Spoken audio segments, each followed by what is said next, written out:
That's Alicia Bárcena, who is the Executive Director of the Economic Commission known as ECLAC. Alicia, the floor is yours. Thank you very much. Muchas gracias, distinguidos delegados. I'm going to speak in English. I want to tell you that I'm going to talk about implementation, monitoring, and financing of SDG 11, but I'm going to provide a regional perspective because today I am also talking on behalf of all the 5 regional commissions, but with the specificity on the economic, on Latin America and the Caribbean. But if we see the trends of urbanization of each region, you can see in this graph that actually Latin America and the Caribbean is the most urbanized region of the world. It's already 80% urbanized, and it's going to be 85% in 2030. So if we compare these with the rest of the world, I mean, probably we are closer to Europe in terms of the urbanization and the trend of urbanization. But we also know that no one size fits all because there are different levels and rates of urbanization, spatial patterns, and urban density. So we have to work on specificities as well.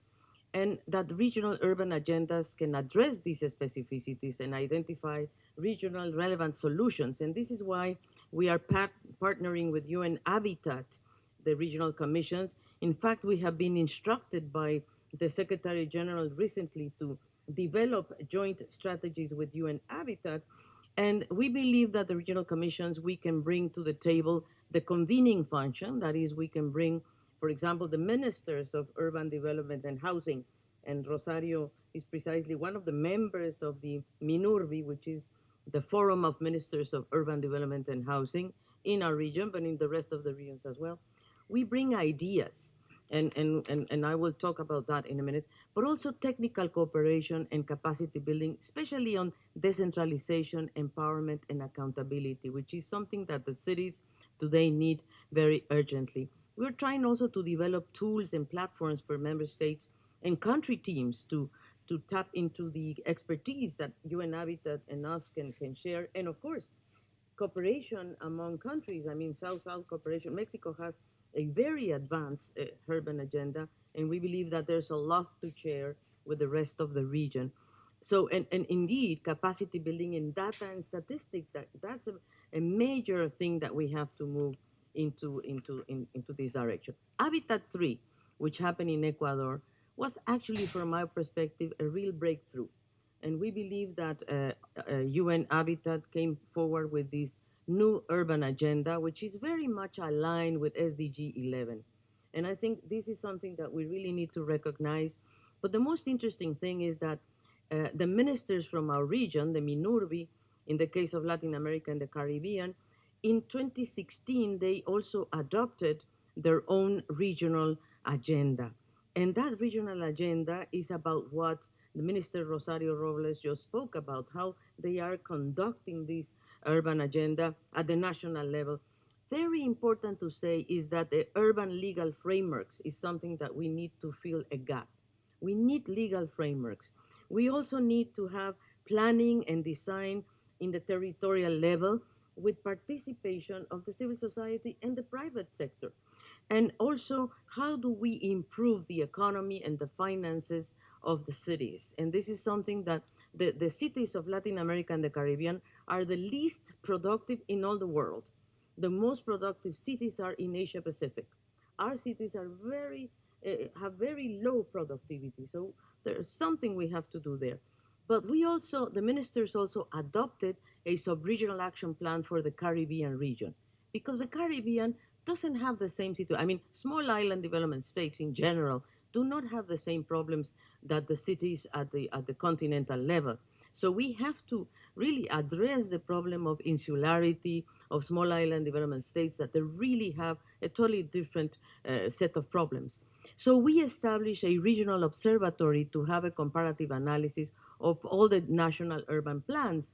And I have to say that this prosperity index, for example, is a very important example that we have and we need to use. And we also developed, and that's the yellow line, something that I think is very innovative, which is a cities conference. So we have a week that we call the cities conference. The ministers come, the private sector comes, and the local authorities come to discuss common problems, for example, transportation or mobility or energy. Or so we bring the private sector to discuss with the local authorities, because if we are going to talk about mobility, what do we want? So, and we have to talk to the Mercedes-Benz, to the French companies, to everybody, so they can come and see what the local authorities are looking at. So this cities conference has become a very important moment, and we're going to have another cities conference in October this year. Every October, a week is devoted to cities.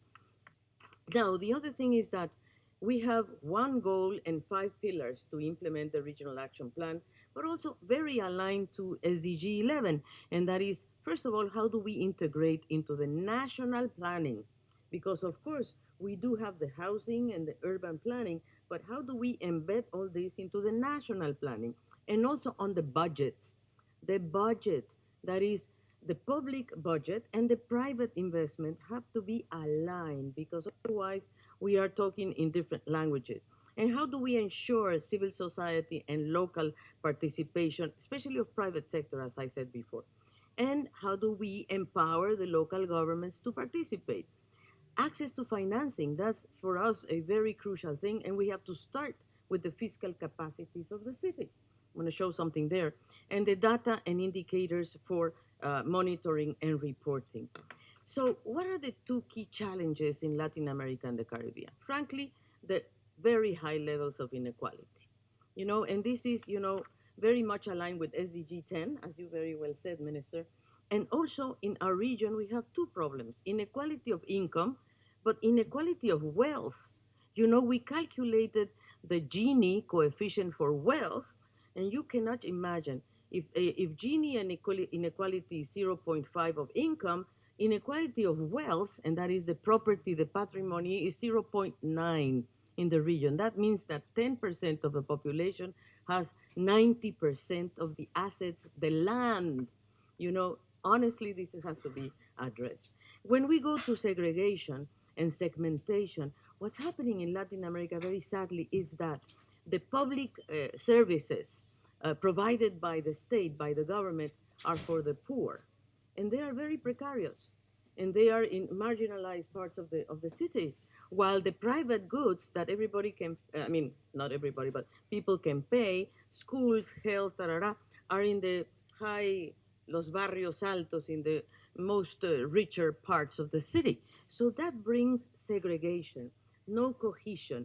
And we have measured these city by country by country in our region, and we find, for example, one example, what is the travel time that people spend on the public transportation? You can't imagine. First of all, the private cars occupy 30 times more space than the public transportation. That is, the construction, the infrastructure is for private cars and not for public transportation. But also, it takes 200% more time to transport yourself in a public bus than in a car. So the poor people have to use a lot of time to commute from one place to the other. That's very unfair. So we believe that there's a lot of things to do. Another problem in our cities, I don't have time, we have all the indicators about violence and the young people. And why is young people in our cities so marginalized? Why is violence problem number 1?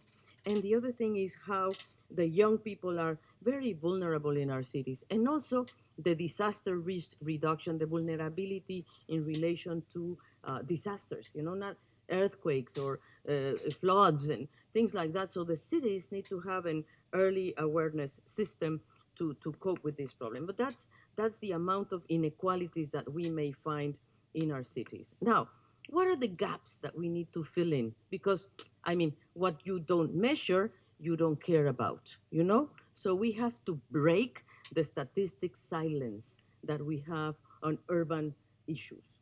So in SDG 11 indicators, we made a study. We went to the countries and say, what are your capacities to measure what?